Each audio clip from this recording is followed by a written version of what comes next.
دیوانگی کا سفر۔ شہر لاہور کی بارشوں نے آج کچھ الگ سا سماں باندھ رکھا تھا۔ سرد ہوا کے جھونکے شیشہ کھڑکی سے ٹکرا رہے تھے، اور اس کمرے میں جہاں ہر چیز نفاست سے رکھی گئی تھی، ایک لڑکی آنکھیں بند کیے بھیگی پلکوں سے بیٹھے ہوئے شخص کو تک رہی تھی۔ مجھے تم سے محبت ہے اذلان۔ یہ الفاظ زینب کی زبان پر کئی بار آئے مگر لبوں سے نکل نہ سکے۔ اذلان اس کے سامنے بیٹھا تھا، وہی شخص جس سے زینب نے کبھی عشق کا تصور بھی نہ کیا۔ چند سال پہلے زینب ایک شوخ چیخل لڑکی تھی، کالج میں سب کی آنکھوں کا تارا۔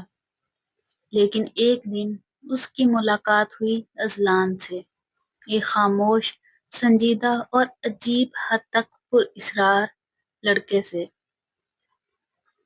وہ سب سے الگ، تنہا، کتابوں میں ڈوبا ہوا انسان۔ زینب نے اسے چھیڑنے کے لیے دوستی کا ہاتھ بڑھایا، مگر اذلان نے کبھی کسی لڑکی سے زیادہ بات نہیں کی تھی۔ لیکن جیسے جیسے وقت گزرتا گیا، اذلان اس کی ہر بات پر مسکرانے لگا، اور پھر زینب اس کی آنکھوں میں کھو گئی۔ ایک دن بارش میں اذلان نے اس کا ہاتھ پکڑا اور کہا، تم نہیں جانتی تمہارے قریب آنا میرے لیے کس قدر خطرناک ہو سکتا ہے۔ زینب نے ہنس کر کہا، محبت میں خطرہ کیسا؟ اذلان کی آنکھوں میں درد کی جھلک تھی، کیونکہ میں وہ نہیں سمجھتی جو تم سمجھتی ہو۔ اذلان کا ماضی ایسا تھا جو زینب کو لرزا دیتا۔ اس کے والد پر قتل کا الزام تھا، ماں پاگل خانے میں تھی، اور اذلان خود نفسیاتی علاج کروا رہا تھا۔ زینب نے سب کچھ سننے کے باوجود اس کا ساتھ چھوڑنے سے انکار کر دیا۔ میں تمہارے ساتھ چلوں گی اذلان، چاہے دنیا ہمیں دیوانہ سمجھے۔ یہی وہ لمحہ تھا جہاں کہانی نے نئی کروٹ لی۔ زینب اور اذلان نے ایک خفیہ نکاح کر لیا، گھر والوں سے چھپ کر۔ وہ چھوٹا سا کمرہ جہاں وہ دونوں پہلی بار اکیلے تھے، وہ زینب کے لیے جنت جیسا تھا۔ اذلان نے آہستہ سے اس کے ہاتھ چومے اور کہا، تم نے مجھے مکمل کر دیا زینب، تم ہی میری روشنی ہو، میری پناہ ہو۔ زینب نے اس کے سینے سے لگتے ہوئے کہا، اور تم میری دیوانگی ہو۔ رات بھر بارش، دھڑکنیں، لبوں کی گرمی اور دو ٹوٹے وجودوں کا ایک ہونا، کچھ ایسے مناظر تھے جنہیں زینب نے اپنی پلکوں میں قید کر لیا۔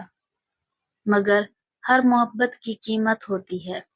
اگلی صبح اذلان غائب تھا، کمرے میں خون تھا اور صرف ایک خط، میں تم سے بے پناہ محبت کرتا ہوں، مگر میں قاتل ہوں زینب، میں تمہیں اپنے ماضی سے آزاد کر رہا ہوں۔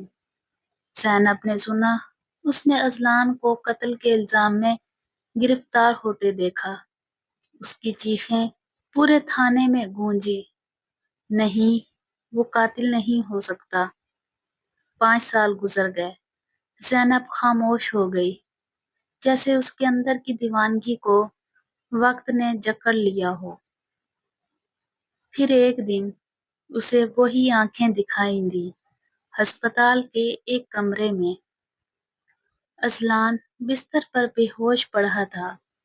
زینب دوڑتی ہوئی اس کے پاس گئی، تم واپس آ گئے ہو اذلان، میں نے تمہارا انتظار کیا، ہر لمحہ، ہر سانس۔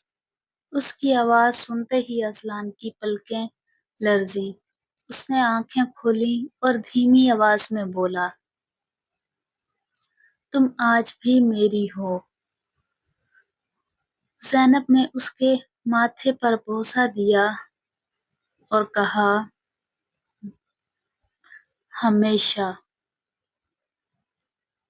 اذلان کی بے گناہی ثابت ہو چکی تھی، زینب کا عشق اس کی زندگی کا چراغ بن چکا تھا۔ اور پھر ایک دن اسی بارش میں، اسی گلی میں اذلان نے زینب کو باہوں میں لیتے ہوئے کہا، یہ دیوانگی تھی جس نے مجھے بچا لیا، تمہاری محبت میری پناہ بنی۔ دوستو، یہ تھی ہماری آج کی کہانی۔ اگر آپ کو کہانی پسند آئی ہو تو لائک ضرور کریں، چینل کو سبسکرائب کر دیں اور کامنٹس میں مجھے ضرور بتائیں کہ آپ لوگوں کو سب سے زیادہ کون سا منظر دل کو لگا۔ میں پھر آؤں گی ایک نئی کہانی کے ساتھ، صرف آپ کے لیے۔